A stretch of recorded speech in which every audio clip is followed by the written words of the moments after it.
a shot of Wal Lettre.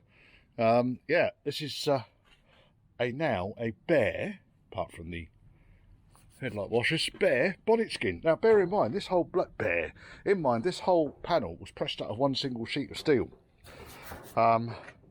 So yeah, it's quite an effort, that, isn't it? One single sheet of steel.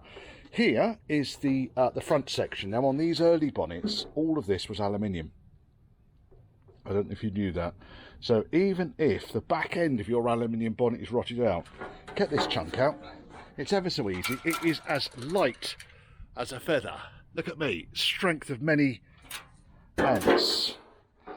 This chunk now, there goes that section. This chunk now, all I'm really going to do here is just clean this up with a prep wheel. Clean this face up here, make sure we get a really good coat of paint along here, because all of this corrosion along this top edge is where the steel has been sitting against the aluminium and has corroded, and the rest of it is in really good order. So that's dead easy. Is there anything else that wants to fall over? So that is dead easy. So that's the leading edge of the bonnet and the two outer ribs, and then we've got the two inner ribs go over there and the trailing edge of the bonnet.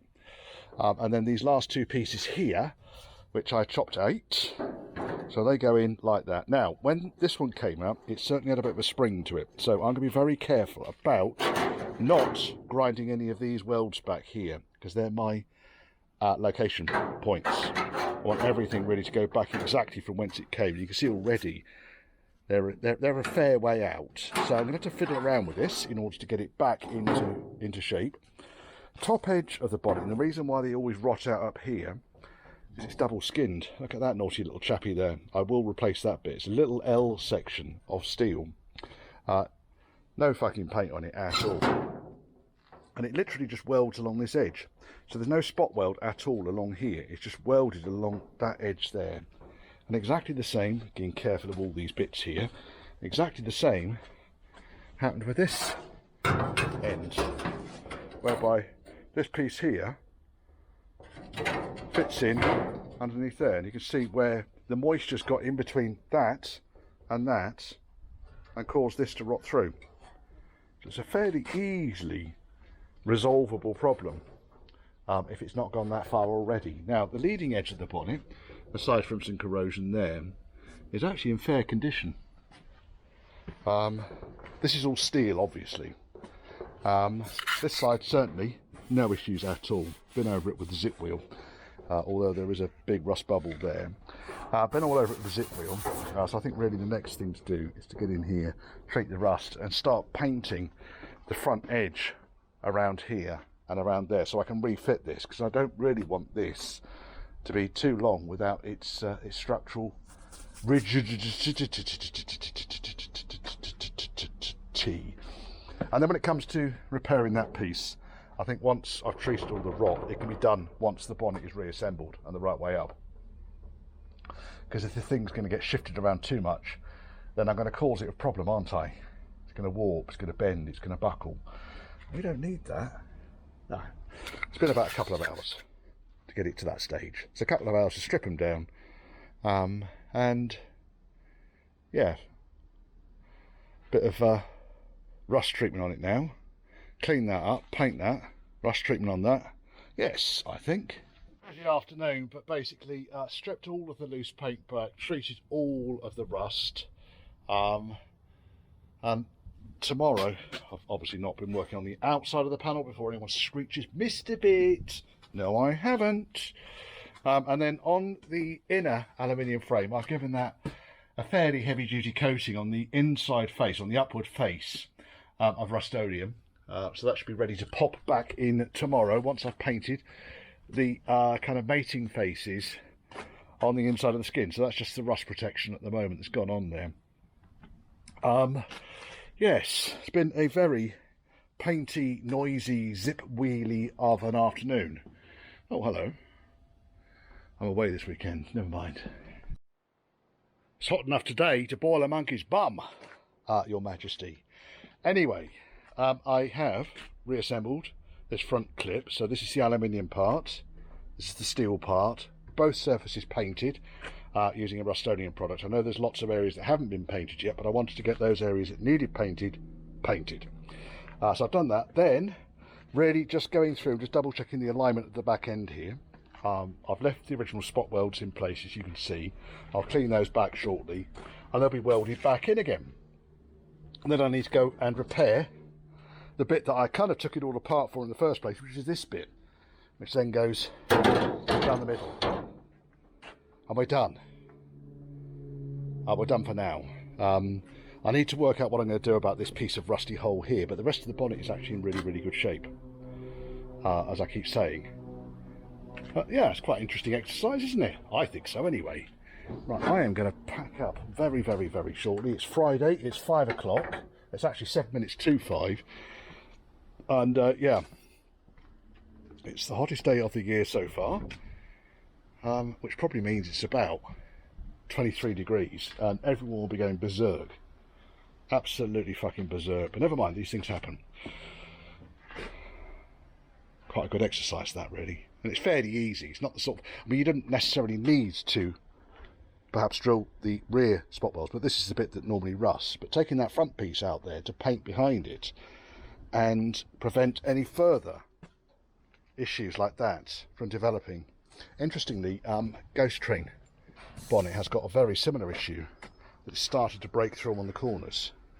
And I dug all of that filler out there, and it looks like someone's gouged something. He's had an accident on this corner,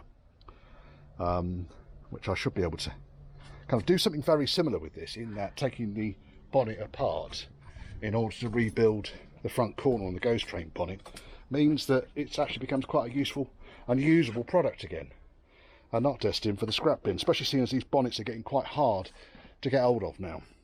Well, we're in the midst of the climate apocalypse here, the climate catastrophe, the climate disaster. What other kind of words can you think of that are being pushed on? Yes, a hot summer's day. So the bonnet, it's a bit warm to touch at the moment. I've riveted in all of the front panel. I'm going to weld in the edges of the trailing panel in a moment. But what I've done before that was chopped out the rusty bit. And it was made up a new piece, which should be cool now. It's just cooling down. It's still warm, which I welded in. Now, the reason I've not welded along here yet is because this piece here is a little bit more compromised than I was rather hoping it to be. So what I'm really going to do here, I think, is chop it out.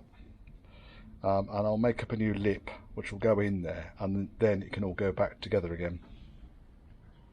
Even along the top edge of the rib there. Let's position this upside down and go around here so we can actually see. So I could probably get away with welding along here because there's not too much rust in the metal, but really from here I'm going to chop up to about here, chop up, and then replace this section. Fairly straightforward to do. The piece along the top there, you can see it's got a very delicate curve to it, so all I did there was folded myself an L section, the right diameter or the right parameters, and then use my shrinker, and that creates a nice curve on the steel. Can I show you? Probably. Let me go and fold a bit of steel. This particular device came from Frost. And I bought another one, which is a stretcher, which came from, I don't know, Stretcher. There we are, Stretcher. That was silly, wasn't it, Richard? And the only reason I bought the second one is because in order to change it from a stretcher to shrinker, you need to change the teeth. So what you can do, if I lift up the handle, and I've just got this piece of steel here, it's just a piece of scrap right angle steel. Let's move the bench out of the way. 27 degrees at the moment. It is beautiful. So then if I just go along here, you can see already that has produced, just doing that, quite a pronounced curve. So using this and using the stretcher, you could make all manner of repair panels. In fact, I make up wheel sections, wheel arch lips and so forth for my car. The only thing it won't really do is if this was like 2 or 3 inches deep it might struggle a bit with that. So if I go onto this end now, I'm going to stretch this end. You can see how it curves. So we end up with something like that. But yes, they're very, very, very easy to work with. And basically, well, you can see with this one, you can put quite a thump on it and keep thumping it.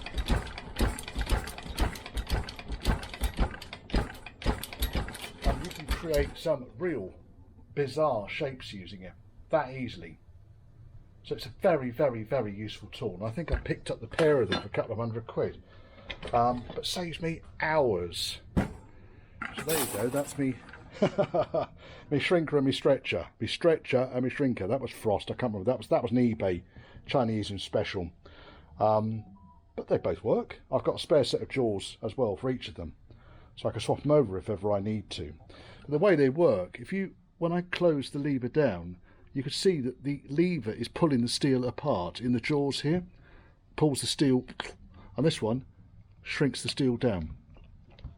And that's all it does. Neat, huh? I'm working here. That is probably 20 gauge steel there. So it's good enough for most bodywork. I don't think I've ever really done anything much more than 20 gauge. But I made these sections and so forth, which I welded in. And also on the inside, I made these bits here. But there's a bit there that I've made.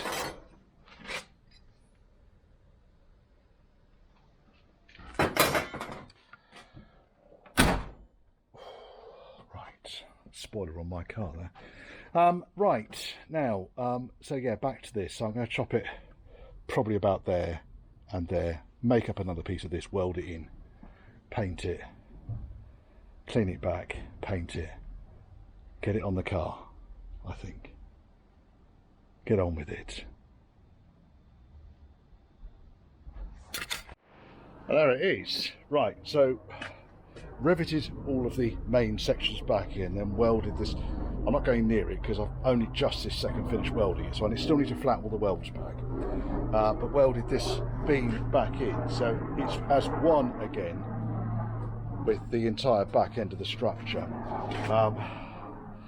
Yeah, grind those back, paint, and I think that section of the bonnet is done. Next I'm going to literally just trim this piece back, put a piece of steel underneath, weld it into place, do something very similar down here, and then flip the bonnet and work out what we're going to do with the reverse side. I also need to work out what I'm going to do up here as well, because that might need to be pulled in a little bit. Inverted the bonnet, chopped out the rusty bit, made up a patch which I've literally just zinc primed, so I can't kind of fuck around with it too much, but it needed just a tiny bit of stretching in this area about here. Otherwise we've got two different radiuses for the top and the bottom. You can see that's a much tighter radius than that one, but that's fairly easily achievable. And again, well, I say again because I've not told you yet already, have I, doofus? I've used a 20 gauge steel here, same as the original, and what we end up with is something that more or less fits straight into the hole. So I'll give that a very, very, very light MIG into place. I'll err on the side of it being slightly recessed, because basically once it's in place, it's just going to need the barest skim of filler. But then the whole bonnet is probably going to need some work in one way or another. Yeah, I'm quite pleased with that. And that's the only rot really along the front edge here, because obviously I've had the front panel or the front edge out. There's bits of localised rot on the outside of it, but they can be dealt with at the next phase. None of that rot actually goes through, and the only rot that did go through was a couple of blobs at the back here, which I've plugged, and again plugged it, flatted back, and you can just see them over there in the shadow, and they'll just need a very light skim of filler in order to make them look good. Nice bonnet. Oh yes. Oh, yesy McFucking yes face. Right, we could probably actually put this thing in place now. That's it very roughly kind of located. What I'll probably doing is put a blob up here, locate to the bottom edge, put a blob at the bottom edge, and then a blob on each of the corners, really just to hold it in place. Working at a very low current, I think, to be honest. And then seamy McSeam face around the outside. The problem with that is gonna be, and it always is, distortion. So it's not a lot you can do about it. I can, of course, work at really low currents and see what I can do with it. But I think once that's in and had a very light skim of filler over the top of it, that's going to look all right. And this side, well, it had no issues at all. What did you swap this bonnet for, Richard? Oh, a fucked bonnet that was on that. But I'll tell you one thing, it's not that fucked. The skin's good on it. It looks better on there, doesn't it? Oh yes. That's where you got the white bonnet from, wasn't it? Yes, it was, Richard. Right, let's weld it in. Well, I need to flap the welds back. I'm pretty pleased with that. It's got good penetration for now. A little bit untidy. It started to, you can see the heat transfer is very, very, very light on the original steel. I basically started the weld on the repair panel, dragged it over and onto the bonnet. So hopefully, once this is all ground back, there shouldn't be any monster distortion in here. Yeah, I think that'll do the job. Paint that, put it back on.